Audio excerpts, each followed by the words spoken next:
So you finally made it to the Lich King, have you? Well, hello, and welcome to my guide on tactics for the Lich King from Icecrown Citadel in 10-man. I'm Deathbetray from Twisting Nether, and I'll be your tour guide this evening. Firstly, this is how we set up our group. We had 2 tanks, 3 healers, 2 melee DPS, and 3 ranged DPS. I have provided 2 pictures of the layout, as it's difficult to get one shot of the entire area. Use whichever you find easiest. The Lich King fight is by far the longest in the whole of Icecrown Citadel, and here's why. It has 5 phases, lots of movement, a cutscene during the fight, and a cinematic at the end. I have excluded these for people who don't want any spoilers. This layout is for Phase 1. The fight then proceeds to Phase 2, where everyone needs to run to the edge. Phase 3, where people need to avoid void zones that have the ability to grow, as well as prevent friends from being dropped off the edge. It then goes to Phase 2 again, and then to Phase 4, which is identical to Phase 3, but people also need to kill adds that spawn, as well as break free from Frostborn itself. As an additional note, the Lich King doesn't aggro from proximity. You are free to roam around the whole of the Frozen Throne until someone speaks to Tauren Fordring. Use this freedom to position the raid for Phase 1, and also practice the subsequent phase transitions and positioning. Once someone speaks to Tauren Fordring, there is approximately a minute of dialogue before Tauren Fordring yells, "So be it! Champions, attack!" The Lich King then becomes attackable, and Phase 1 begins. Have 1 tank pick up the Lich King when the fight begins, and the other tank will stand slightly offset between the main tank and the ranged. During Phase 1, the Lich King will spawn 3 ghouls approximately every 30 seconds, which must be tanked by the off-tank, along with the shambling horrors that the Lich King summons approximately every 35 seconds. Have rogues or hunters use tricks of the trade or misdirection on the adds, so the tank can save their taunt in case any of them run towards the ranged. The Lich King will also cast Necrotic Plague approximately every 30 seconds during Phase 1, which will apply a disease to a random raid member. Necrotic Plague deals 50,000 shadow damage every 5 seconds for 15 seconds, which means it must be dispelled before the first tick occurs, else the player will die. When it's dispelled, the disease will jump to the nearest being within 10 yards of the player being cleansed, whether that being is a player or an NPC.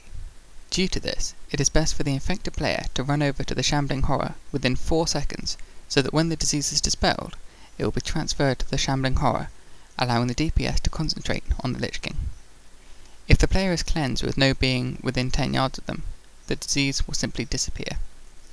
Also note that every time the disease jumps to another target, whether it be due to being cleansed or its target dying, the Lich King will gain a stack of Plague Siphon, which increases his damage by 2% per stack, and each stack refreshes the 30-second duration, so try not to mess up the running too often. The last ability the Lich King uses in Phase 1 is called Infest, which he will use approximately every 20 seconds, which causes around 7,000 shadow damage to everyone in the raid, and applies a dot that ticks for increasing amounts of damage the longer it stays on the player. The debuff is removed once the player is healed to over 90% of their health. If the initial damage doesn't take the player below 90% health, then the dot isn't applied in the first place.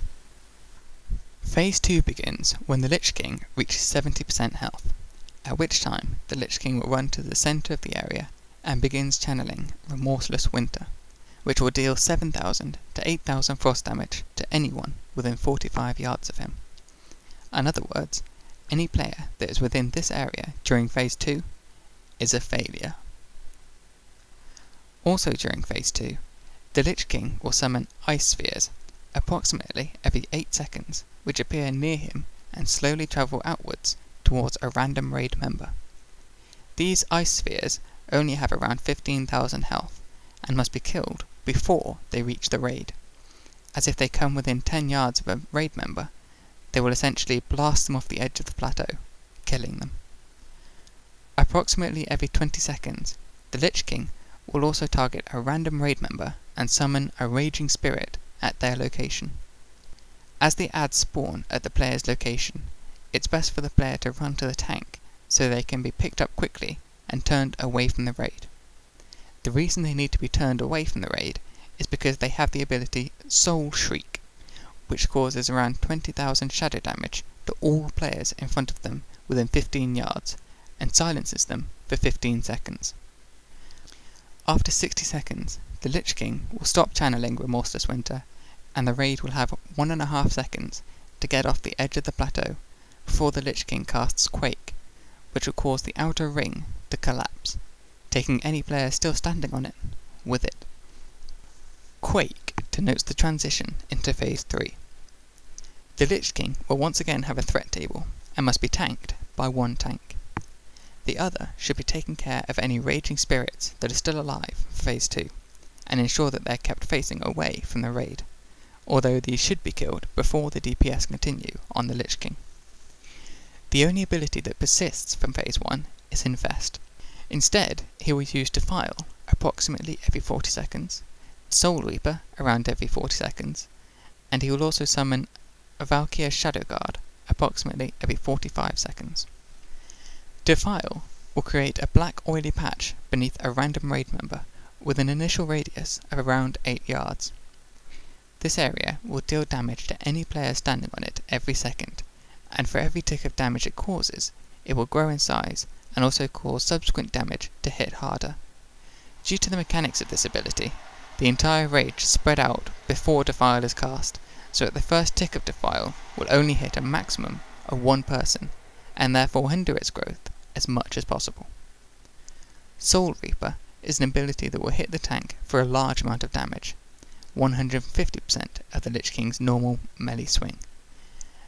It will then debuff the tank, which will cause him to take 50,000 more shadow damage after 5 seconds, and increase the Lich King's haste by 100% for 5 seconds.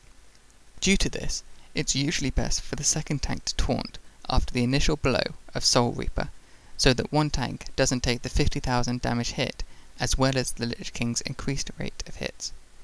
During Soul Reaper, the tank healers should be spam healing. The last ability that the Lich King uses in Phase 3 is called Summon Valkyrie Shadow Guard, which will summon a Valkyrie who will pick up a random raid member and start flying towards the nearest edge. If the Valkyrie does reach the edge, she will drop the player and they will die, so the DPS need to nuke the Valkyrie as quickly as possible, as well as using all slowing mechanics possible. The Valkyries can be slowed and even stunned, but not rooted or slowed below 50% movement speed. In order to give the DPS the most amount of time possible, the entire raid should group up at the centre of the plateau, so the Valkyrie always has the largest distance possible to travel. Note that Warlocks can in fact use their Summon Portal Teleport spell to escape the clutches of the Valkyrie, so provided they have a circle set up, the DPS can ignore the Valkyries that pick up Warlocks. Once the Lich King reaches 40%, the outer ring of the plateau will reform, and the raid must repeat Phase 2 again. The only difference being that the Raging Spirit timer is slightly increased, causing 4 Raging Spirits to be summoned in the 1 minute time span, instead of 3.